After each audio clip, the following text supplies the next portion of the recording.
उनकी शादी को 20 साल हो चुके थे। बच्चे बड़े होकर पढ़ने के लिए विदेश भी जा चुके थे, मगर उनकी हर रात ऐसे गुजरती मानो वे दुल्हा दुल्हन हो। राठी जी अपनी हरकतों से बाज नहीं आते थे। न जाने कहाँ से इतना गंध सुनकर आते और रोज रात उस पर आजमाते।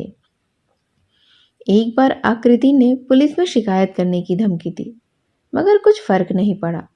राठी जी को पता था कि वह कहीं नहीं जाएगी।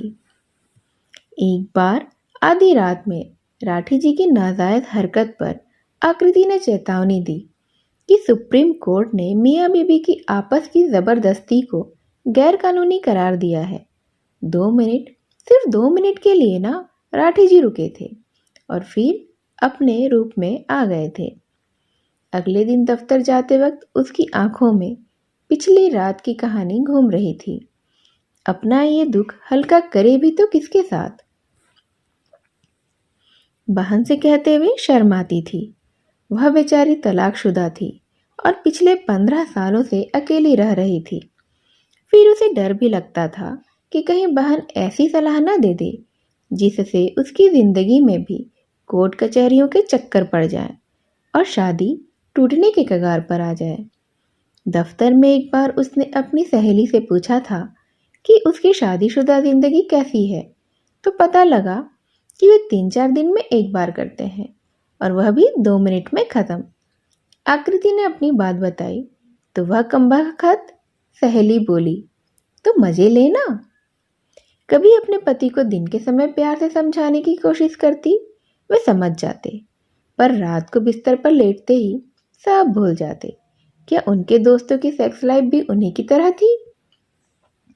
राठी जी तपाक से बोले, अरे नहीं, बंसी बता रहा था कि उसका और उसकी बीवी का मामला तो बहुत ही मैकेनिकल रहता है। आकृति एक दिन अपनी सहेली आशा के पास गई। वह एक महिला संगठन में काम करती थी। दोनों ने मिलकर इस समस्या पर बातचीत की। आशा ने एक कहानी सुनाई। वह एक दफा किसी गांव की औरतों को कन्या भ्रूण हत्या के बारे में समझाने गई थी। उसने वहां इकट्ठा हुई औरतों को बताया कि कैसे पेट में पल रही कन्या के सिर को पैनी चिमटी से तब तक कुचला जाता है जब तक वह मर न जाए। ऐसा मामला सुनकर औरतों को समझाया गया था कि कन्या भ्रूण हत्या किसी कत्ल से कम संजीदा गुनाह नहीं है। कुछ समझे? आशा ने पूछा। अरे नहीं, इस दुनिया में घिनौने से घिनौने पाप होते हैं, बस जरूरत है उन पर रोशनी डालने की। एक बार जो लोगों को पता चल जाए कि ऐसा हो रहा है तो गंदगी के कीटाणु पर अपनी मौत मर जाते हैं, आशा ने समझाते हुए कहा था। आकृति की सलाह तो समझ गई थी, मगर उसे गैर अमली जानकर खामोश रह गई। बिल्ली के गले में घंटी कौन बांधे? फिर और बहुत सी बातें थीं जिनकी वजह से रिश्ता तोड़ना सही सलाह नहीं थी। किसी की शराब कैसे छुड़वाई जाए, इस पर आकृति ने काफी खोज की। उसे लगता था कि अगर राठी जी की शराब पीने की आदत छुड़वा दी जाए तो उसकी हालत में सुधार हो जाएगा।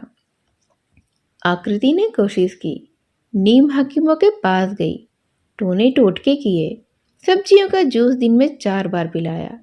सयानों ने ठीक कहा है कि शराब और जुए जैसी लतें कभी भी किसी की नहीं छूटती।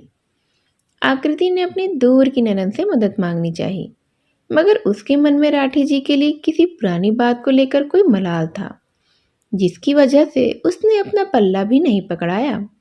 आकृति ने और भी कई कोशिशें की, पर मायूसी ही हाथ लगी। आकृति को एक वाहियात ख्याल आया। उसकी गली में से एक आदमी निकलता था जो उसे देखकर फूहड़ से इशारे करता था। आकृति ने सोचा कि उसकी मदद ली जाए, तो हो सकता है कि लोहा लोहे को काट दे। मगर फिर वह यह सोचकर पीछे हट गई कि अगर वह आदमी मुसीबत की तरह पीछे पड़ गया तो अच्छी खासी बदनामी हो जाएगी। एक राठी जी पीछे से उतरेंगे और दूसरा पीठ पर सवार हो जाएगा। किसी को क्या जवाब देगी कि आखिर वह आदमी पीछे पड़ा कैसे? ओशो कहते हैं कि आदमियों में सेक्स करने की चाह एक फूल की तरह होती है। जैसे फूल खिलता है, यह चाह जागती है, और जब वे जवानी पार कर लेते हैं तो जैसे फूल मुरझा जाता है, वह चाह भी खत्म हो जाती है। इसका मतलब था कि उसे राठी जी के अंदर का फूल मुरझाने का इंतजार करना होगा, यानी उसे अभी और कई सालों तक नर्क भोगना होगा। वक्त गुजरता ही गया। आकृति के दुखों को निजात ना मिला। उसको अक्सर एक सपना आता था कि वह एक लंबी सी रेस में भाग रही है। उसने एक धाविका के कपड़े पहने हुए हैं, पसीने में तरबतर, भरी सड़क पर, बीच बाजार में, गली में, मोहल्ले में वह भागी जा रही है। एक अंधी दौड़, मोड़ आता है तो मुड़ जाती है, कोई अटकल आती है तो बाजू से निकल जाती है, मगर वह भागती रहती है। यह दौड़ कभी खत्म नहीं होती। इस दौड़ की ना कोई मंजिल है और ना कोई पड़ाव। कुछ दिनों बाद आकृति को राठी जी के गांव जाना पड़ा। वह जगह हरियाणा के एक बेहद पिछड़े देहात में थी। उनके चचेरे भाई की शादी का न्योता था। शादी के माहौल में एक ऐसा समय आया जब घर के आंगन में बैठी औरतें ही बतिया रही थीं। आकृति भी उनमें जाकर बैठ गई। कोई राठी जी की चाची थी, कोई ताई, कोई भाभी, तो कोई पड़ोसन। बातों बातों में मर्दों की औरत पर रोब जमाने की बातें निकल चली। एक भाभी ने बताया कि कैसे एक बार उनके घर में किसी रिश्तेदार के आने पर उनसे खाना बनाने में जरा सी चूक हो गई। इस बात को लेकर उनके पति ने बात को इतना खींचा कि भाभी का जीना ही मुश्किल कर दिया। उनके मायके में शिकायत लगाई, हर आए गए के सामने बात को छेड़ा। बात तो तब खत्म हुई जब भाभी ने किसी अगले मौके पर उसी ही रिश्तेदार की आवभगत जी जान लगाकर कर दी।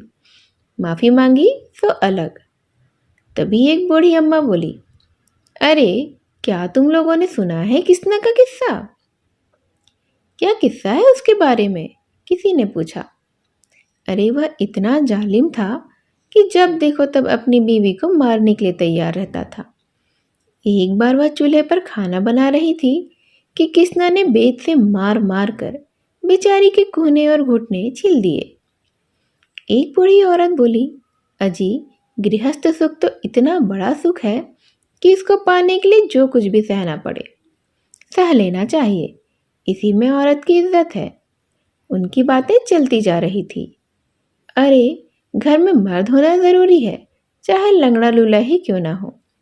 चाची बोली, मैं तो कहती हूँ कि घर के दरवाजे पर मर्द की चप्पल भी पड़ी हो, वह भी बहुत बड़ी चीज़ है। उसी को देखकर समाज चुप हो जाता है। आकृति को एक अजीब तरह की घबराहट हुई। वह उठकर हवेली के अंदर चली आई। देर तक उसके दिमाग में उन औरतों की बातें घूमती रही। उनकी नज़र में औरत अभी तक मर्द के पैर की जूती थी। फिर उसने अपनी जिंदगी की ओर एक तरफा होकर सोचा। आकृति का दुख ऐसा नहीं था कि राठी जी उसे मारते पीटते हों या मेहमानों के आगे सिर झुकवाते हों। बस रात को ही चाहते हैं अपनी पसंद का, अपने तरीके का, जिसमें न सिर्फ उन्हें राहत चाहिए थी बल्कि अपने वहशीपन की खुराक भी। बाकी समय तो वे ठीक रहते थे। जब सूफी होते तो उनसे बढ़िया कोई आदमी ही नहीं था। आकृति आकृति करके उसके आगे पीछे फिरते थे। आकृति एक शहर में रहने वाली कामकाजी औरत थी। वह उन औरतों की इस बात से इत्तेफाक रखती थी कि घर में मर्द की मौजूदगी बहुत ही ज़रूरी है। यह समाज ही कुछ ऐसा है, इसे बदलने में अभी बहुत समय लगेगा। उसकी सहेली पूनम, जो उसके दफ्तर में ही काम किया करती थी, किसी वजह से कुंवारी रह गई। उसकी कैसी कैसी कहानियां बनती थी। दफ्तर में काम करने वाले एक अधेड़ उम्र के नरूला जी, जिन्होंने कभी उसे एक दो बार लिफ्ट दी थी, उसके साथ जोड़ा जाता था। मानो दोनों में कुछ गंभीर मसला हो।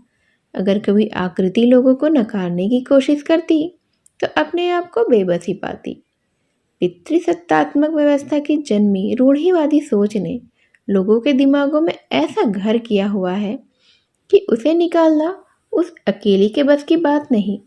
फिर जितने मुंह उतनी बातें, वह किस किस को रोकती। फिर वह चपरासिन शीला, जवान, सुंदर, भरी छाती वाली, मगर गरीब।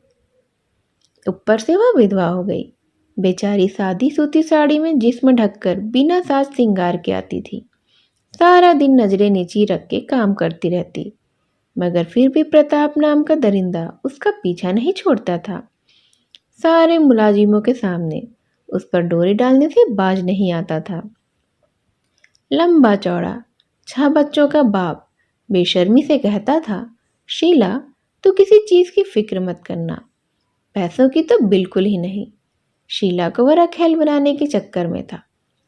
और वह विधवा कुसुम, जिसके दफ्तर में ही काम करने वाले एक बूढ़े गुप्ता जी के साथ दोस्ती थी, कि कहानी भी कुछ ऐसी ही थी। वह उन्हें अपना दोस्त मानती थी, उनके साथ घर परिवार के दुख सुख भी कह लेती थी। अपनी जवान होती बेटी के लिए रिश्ता ढूंढने में कुसुम को दिक्कत हो रही थी। उसने गुप्ता जी से मदद मांगी। दोनों एक ही समाज के थे। गुप्ता जी ने अपनी साख लगाकर एक रिश्ता ढूंढ निकाला। दहेज में कार देनी पड़ी, लेकिन लड़की की शादी ठीक ठाक निपट गई। बात मगर यहीं खत्म नहीं हुई। एक दिन वे कुसुम के घर रात को पहुंच गए। मौका पाकर उसकी बाह अपनी ओर खींची। कुसुम नहीं नहीं गुप्ता जी कहकर पीछे हो गई। फिर क्या था, गुप्ता जी ने अगले दिन यह किस्सा आम कर दिया। अगर कुसुम के पति जिंदा होते तो ऐसा कुछ भी नहीं होता। गांव से शादी निपटाने के बाद आकृति और राठी जी घर वापस आ गए। अब उसने पंख फड़फड़ाने बंद कर दिए। उसके माँ बाप मर चुके थे। भैया भाभी 7 समंदर पार रहते थे। एक बहन थी जो तलाक और जिल्लत झेलते झेलते पथरा गई थी। अपने हालात को मद्देनजर रखकर उसने अपने पिंजरे में ही खुशी ढूंढने की कोशिश की।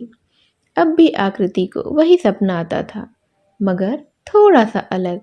सपने में वह खुद को भागते हुए देखती, भीड़ में बिना किसी की परवाह किए।